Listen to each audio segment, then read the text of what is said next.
നിങ്ങളുടെ പേഴ്സൺ ഇപ്പോൾ നിങ്ങളെ എത്രമാത്രം ഓർക്കുന്നുണ്ട് എന്നുള്ളതാണ് നമ്മൾ നോക്കാനായിട്ട് പോകുന്നത്. അപ്പോൾ റീഡിങ്ങിലേക്ക് പോകാം. നിങ്ങളുടെ പേഴ്സൺ ഈ ഒരു സമയത്ത് ഒരു റീയൂണിയൻ ആണ് ആഗ്രഹിക്കുന്നത്. ഒരു റിലേഷൻഷിപ്പിൽ ഒരു സ്ട്രെങ്ത് കുറഞ്ഞിട്ടുള്ള ഒരു സിറ്റുവേഷൻ ആണെങ്കിൽ കൂടിയും പഴയതുപോലെ സ്ട്രെങ്ത് ആയിട്ട് കൊണ്ടുവരാനൊക്കെ തന്നെ ഈ ഒരു പേഴ്സൺ ആഗ്രഹിക്കുന്നുണ്ട്.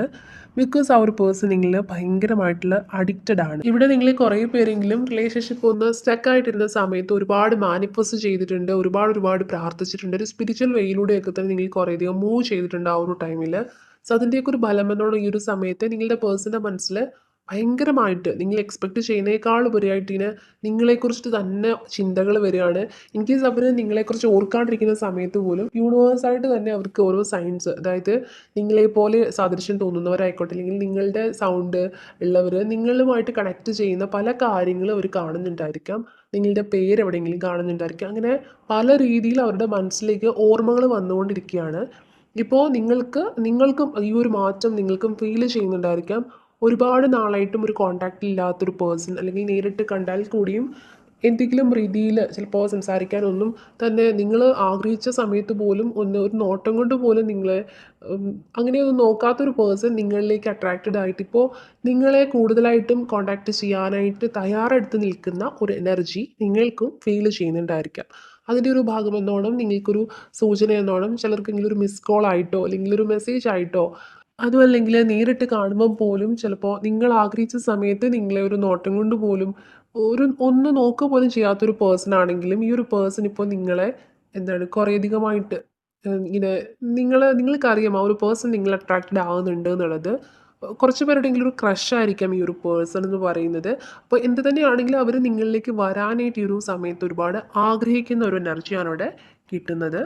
അതുപോലെ തന്നെ നിങ്ങൾ കുറേ പേരെങ്കിലും ഇപ്പോൾ ഏഞ്ചൽ നമ്പേഴ്സൊക്കെ കാണുന്നുണ്ടായിരിക്കാം. 111, 777, 333 അങ്ങനെയുള്ള നമ്പേഴ്സൊക്കെ കാണുന്നുണ്ടായിരിക്കാം. അതല്ലെങ്കിൽ വൈറ്റ് ബട്ടർഫ്ലൈസിനെ ഇപ്പോൾ കൂടുതലായിട്ടും നിങ്ങൾ കാണുന്നുണ്ടായിരിക്കാം. ഇതൊക്കെ തന്നെയും നിങ്ങളുടെ ലൈഫിലേക്കൊരു ട്രാൻസ്ഫോർമേഷൻ വരുന്നതിൻ്റെ ഒരു സൂചനയായിട്ട് യൂണിവേഴ്സ് തന്നെ നിങ്ങളെ കാണിക്കുന്നതാണ്. സോ അങ്ങനെയുള്ള ട്രാൻസ്ഫോർമേഷൻ നിങ്ങളുടെ ലൈഫിലേക്ക് വരുന്നതിൻ്റെ മുന്നോടിയായിട്ട് നിങ്ങൾക്ക് കാണിച്ചു തരുന്ന സൈൻസ് ആണ് ഇതെല്ലാം എന്ന് നിങ്ങൾ കരുതുക. പോസിറ്റീവായിട്ട് എടുക്കാൻ ശ്രമിക്കുക. ഓക്കെ, ഇവിടെ അതുപോലെ തന്നെ ലൈവ് യുവർ പാഷൻ കാർഡ് കിട്ടിയിട്ടുണ്ടായിരുന്നു. ഡെഫിനറ്റ്ലി നിങ്ങൾ കുറച്ച് പേരെങ്കിലും ഇപ്പോഴും പഴയതുപോലെ തന്നെ ഒരു വിഷമിച്ചൊക്കെ ഇരിക്കുന്നുണ്ടായിരിക്കാം. പാസ്റ്റിൽ നിന്ന് ഒന്ന് പുറത്തേക്ക് കിടക്കാനാവാതെ പക്ഷെ ട്രൈ ചെയ്യുന്നുണ്ടെങ്കിൽ ഉണ്ടായിരിക്കാം. പക്ഷെ നിങ്ങൾ കുറേ പേരെങ്കിലും ഇപ്പോൾ സെൽഫ് ഫോക്കസ്ഡ് ആകാനായിട്ട് ശ്രമിക്കുന്നുണ്ട്, അല്ലെങ്കിൽ സെൽഫ് ലവ് ചെയ്യുന്നുണ്ട്. നിങ്ങൾ നിങ്ങളെ തന്നെ സ്നേഹിച്ചു തുടങ്ങിയിട്ടുണ്ട്. കണ്ടോ, ആ ഒരു ടൈം ആയപ്പോഴാണ് ഈ ഒരു സമയം നിങ്ങൾ കുറേയധികം ഹാപ്പിനെസ് നിങ്ങളുടെ ലൈഫിലേക്ക് കൊണ്ടുവരാനായിട്ട് ശ്രമിച്ചിട്ടുണ്ട്. ഈ ഒരു പേഴ്സണെ കഴിവതും നിങ്ങൾ ചേസ് ചെയ്യുന്നത് കുറച്ചിട്ടുണ്ടായിരിക്കാം. നിങ്ങളിപ്പോൾ കഴിവതും ചേസ് ചെയ്യുന്നുണ്ടായിരിക്കില്ല. സോ ആ ഒരു ടൈമിലാണ് ഇപ്പോൾ അവർക്ക് പോലും നിങ്ങളോട് കുറേയധികമായിട്ട് സ്നേഹം, അല്ലെങ്കിൽ നിങ്ങളെക്കുറിച്ചുള്ള ഓർമ്മകളൊക്കെ ധാരാളമായിട്ട് അവരുടെ മനസ്സിലേക്ക് വന്നിട്ടുള്ളത്.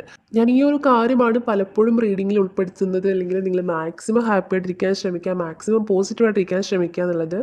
അറിയാം, ലൈഫാണ്, പല രീതിയിൽ വിഷമങ്ങൾ വരാം. എന്നാലും മനസ്സിനെ ഒന്ന് ഡൈവേർട്ട് ചെയ്ത് ഈ വിഷമ ഘട്ടങ്ങളിൽ മനസ്സിനെ ഒന്ന് ഒരു വിഷമത്തിലേക്ക് ഇരിക്കാൻ, അതിൻ്റെ ഡ്യൂറേഷൻ കുറയ്ക്കാനായിട്ട് നിങ്ങളെക്കൊണ്ട് സാധിക്കുകയാണെങ്കിൽ തന്നെ നിങ്ങളുടെ ലൈഫിൽ പകുതി ഹാപ്പിനെസ് വരും. അതിനുവേണ്ടി നിങ്ങൾ മെഡിറ്റേഷനൊക്കെ പ്രാക്ടീസ് ചെയ്യാം.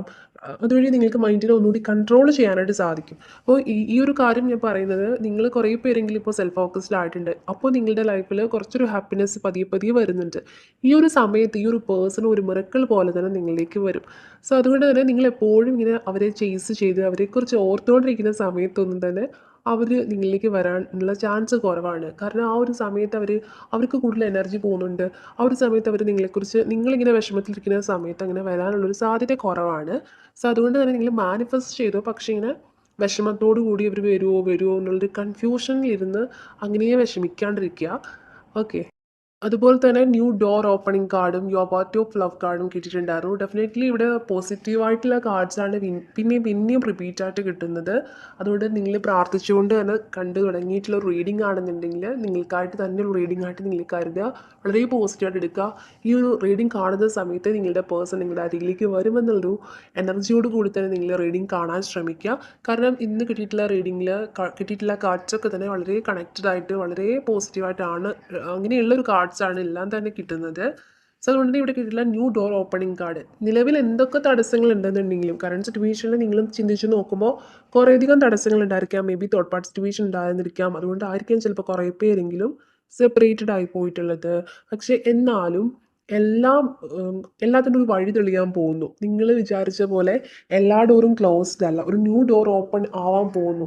അതാണ് പറഞ്ഞത്, ഒരു എക്സ്പെക്റ്റഡ് മിറക്കിൾ എന്ന് പറയുന്ന പോലെ ഒരു മിറക്കിൾ പോലെ ചിലപ്പോൾ ഒരു പേഴ്സൺ വരുന്ന സമയത്ത് നിങ്ങൾക്കൊരു ഇത് ശരിയാണോ, ഒരു റിയാലിറ്റി ആണോ, അത് സ്വപ്നമാണോ എന്ന് പോലും നിങ്ങൾക്ക് തോന്നും. കാരണം ഒരുപാട് ചിലപ്പോൾ കടമ്പകൾ കടന്നിട്ട് വേണമായിരിക്കാം നിങ്ങളുടെ പേഴ്സൺ നിങ്ങളുടെ അരികിലേക്ക് വരാനായിട്ട്.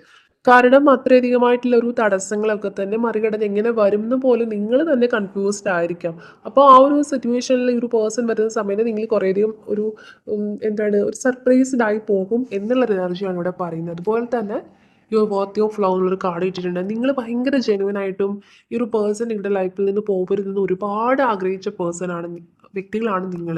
സോ അതുകൊണ്ട് നിങ്ങൾ ഈ ഒരു പേഴ്സൻ്റെ സ്നേഹത്തിന് വർത്തി അല്ലെങ്കിൽ അർഹനാണ് എന്ന് തന്നെ പറയാനായിട്ട് സാധിക്കും. കാരണം അത്ര ജെന്യുവൻ ആയിട്ട് തന്നെ നിങ്ങൾ ഒരു കളങ്കമില്ലാതെ തന്നെ നിങ്ങൾ കൊടുത്തിട്ടുള്ള സ്നേഹമാണ്. സോ അതുകൊണ്ട് തന്നെ ഈ ഒരു പേഴ്സൺ തിരികെ വന്ന് അവർ ഇതുവരെ എക്സ്പ്രസ് ചെയ്യാത്ത രീതിയിൽ നിങ്ങളോട് ഒരു സ്നേഹവും കരുതലും ഒക്കെ തന്നാൽ തന്നെയും അതിന് നിങ്ങൾ അർഹയാണ്. കാരണം അത്രയ്ക്കും ജെന്യുവൻ ആണ് നിങ്ങളുടെ സ്നേഹം എന്ന് പറയുന്നത്. നിങ്ങൾ ഒരു ശകലം പോലും ഒരു പെർസെൻറ്റേജ് പോലും ഫേക്കായിട്ട് നിന്നിട്ടില്ല ഈ ഒരു റിലേഷൻഷിപ്പിൽ. സോ അതൊക്കെ തന്നെ യൂണിവേഴ്സിനായിക്കോട്ടെ അറിയാം. സോ അതുകൊണ്ട് തന്നെ ഈ ഒരു പേഴ്സൺ തിരികെ വരുമ്പോഴും ആ ഒരു സ്നേഹത്തിന് നിങ്ങൾ അർഹനാണ്. അതുകൊണ്ട് തന്നെ ഈ ഒരു പേഴ്സൺ നിങ്ങളിലേക്ക് വരാനുള്ള എല്ലാ പോസിബിലിറ്റീസും ഈ റീഡിങ്ങിൽ കാണുന്നുണ്ട്. വളരെ പോസിറ്റീവ് ആയിട്ടുള്ള റീഡിംഗ് ആണ് ഇതുവരെയും കിട്ടിയിട്ടുള്ളത്. സോ നിങ്ങൾ പ്രാർത്ഥിച്ചുകൊണ്ട് നിങ്ങളുടെ പേഴ്സണെ ഓർത്തുകൊണ്ട് പ്രാർത്ഥിച്ചുകൊണ്ട് കണ്ടിട്ടുള്ള ഒരു റീഡിംഗ് ആണെന്നുണ്ടെങ്കിൽ നിങ്ങൾ ഭയങ്കരമായിട്ട് തന്നെ നിങ്ങളുടെ ഒരു റീഡിംഗ് ആയിട്ട് ഇത് എടുക്കാൻ ശ്രമിക്കുക. നിങ്ങൾ കുറച്ച് മുമ്പ് ഞാൻ പറഞ്ഞിട്ടുണ്ടായിരുന്നു, നിങ്ങൾ ഒരുപാട് പേര് യൂണിവേഴ്സൽ സയൻസ് കാണുന്നുണ്ട്. ഇതുപോലെയുള്ള വൈറ്റ് ഫീതേഴ്സ് ആയിക്കോട്ടെ, വൈറ്റ് ബട്ടർഫ്ലൈസ് ആയിക്കോട്ടെ, ട്വിൻ ബട്ടർഫ്ലൈസ് ആയിക്കോട്ടെ, യെല്ലോ ബട്ടർഫ്ലൈസ് ആയിക്കോട്ടെ, അല്ലെങ്കിൽ ഏഞ്ചൽ നമ്പേഴ്സ് ഇപ്പോൾ 111, അതുപോലെ തന്നെ ഞാൻ മുൻപ് പറഞ്ഞിട്ടുണ്ടായിരുന്നു. അപ്പോൾ അതുപോലെയുള്ള സയൻസ് ഒക്കെ തന്നെ നിങ്ങൾ ധാരാളമായിട്ട് ഇപ്പോൾ കാണുന്നുണ്ടായിരിക്കാം. ഡെഫിനറ്റ്ലി നിങ്ങൾ കാണുന്നുണ്ടാവണം. സോ ഇങ്ങനെ കാണുന്ന സയൻസ് ഒക്കെ തന്നെ നിങ്ങൾ വളരെ പോസിറ്റീവായിട്ട് എടുക്കാൻ ശ്രമിക്കുക. നിങ്ങളുടെ റിലേഷൻഷിപ്പിലേക്ക് ഒരു ചേഞ്ച് വരാനായിട്ട് യൂണിവേഴ്സ് തന്നെ കൊണ്ടു തന്നിട്ടുള്ള ഒരു എന്താണ് സയൻസ് ആണെന്ന് നിങ്ങൾ കരുതുക. എല്ലാ കാര്യത്തിനും നിങ്ങൾ പോസിറ്റീവായിട്ട് തന്നെ സമീപിക്കാൻ ശ്രമിക്കുക. അപ്പോൾ തന്നെ കുറേയധികം മാറ്റങ്ങൾ നിങ്ങളുടെ ലൈഫിൽ വരും എന്നുള്ളതാണ്. ഓക്കെ, നെക്സ്റ്റ് ആയിട്ടുള്ള ലോയാലിറ്റി എന്നുള്ളൊരു കാർഡാണ്. വളരെ ലോയലായിട്ട് തന്നെ നിങ്ങളുടെ അരികിൽ നിൽക്കണം എന്നൊരു പേഴ്സൺ ഒരുപാട് ആഗ്രഹിക്കുന്നുണ്ട്. ഒരു പക്ഷേ എന്തെങ്കിലും കാര്യം വളരെ ജെനുവനായിട്ട് നിങ്ങളുടെ പേഴ്സൺ ആണ്, പക്ഷേ എന്തെങ്കിലും കാര്യങ്ങൾ നിങ്ങൾ വിഷമിക്കുമെന്ന് കരുതിയിട്ട് പോലും ഈ ഒരു പേഴ്സൺ ഹൈഡ് ചെയ്തിട്ടോ മറ്റോ ഉണ്ടായിരിക്കാം. അപ്പോൾ ആ ഒരു കാര്യങ്ങളൊക്കെ തന്നെ ആയിരിക്കണം ഇപ്പോൾ നിങ്ങളൊരു സെപ്പറേഷൻ വരാനും ഒക്കെയുള്ളൊരു റീസൺ പോലും, അല്ലെങ്കിൽ ഒരു സ്ട്രെങ്ത് കുറയാനുള്ള കാരണം പോലും. പക്ഷേ ഇനി അങ്ങോട്ട് അങ്ങനെയൊന്നുമല്ല, എന്ത് തന്നെയാണെങ്കിലും ക്ലിയർ ചെയ്ത് തന്നെ മുന്നോട്ട് പോകണം എന്നീ ഒരു പേഴ്സൺ അധികമായിട്ട് ആഗ്രഹിക്കുന്നുണ്ട്. ഓക്കെ, ഇവിടെ ലാസ്റ്റ് ആയിട്ട് കിട്ടിയിട്ടുള്ള ഒരു കാർഡ് ഉണ്ടോ, ന്യൂ ബീനിങ് കാർഡാണ്. ഓക്കെ, ഇതിൽ കൂടുതൽ എന്താ വേണ്ടത് അല്ലേ? വളരെ പോസിറ്റീവ് ആയിട്ടുള്ള റീഡിംഗ് ആയിരുന്നു. സ്റ്റാർട്ടിങ് ടു എൻഡിങ് മീൻസ് ഇപ്പോൾ ക്ലാരിഫൈ ചെയ്ത സമയത്ത് കിട്ടിയിട്ടുള്ള ലാസ്റ്റ് കാർഡും അതുപോലെ തന്നെ സ്റ്റാർട്ടിങ് കിട്ടിയിട്ടുള്ള യൂണിയൻ കാർഡും ഒക്കെ തന്നെ വളരെ പോസിറ്റീവ് ആയിട്ടുള്ള ഒരു കാർഡ്സാണ് ഇതൊക്കെ തന്നെ. സോ അതുകൊണ്ട് തന്നെ വളരെ പോസിബിലിറ്റി ആണ്. ഇപ്പോൾ ഒരു ജനറൽ റീഡിംഗ് ആണെന്നുണ്ടെങ്കിലും നിങ്ങൾക്ക് എത്ര പേർക്ക് ഇത് കണക്റ്റ് ആവും എന്നറിയില്ല. എന്നാലും നിങ്ങൾ കുറേ പേരെങ്കിലും റീഡിംഗ് കാണുന്ന ഇതുപോലത്തെ ഇടക്കത്തിൽ പറയുന്ന പോലെ തന്നെ വളരെ പ്രാർത്ഥിച്ചുകൊണ്ട് തന്നെ നിങ്ങൾ കാണുന്നവരാണ് കൂടുതൽ പേരും.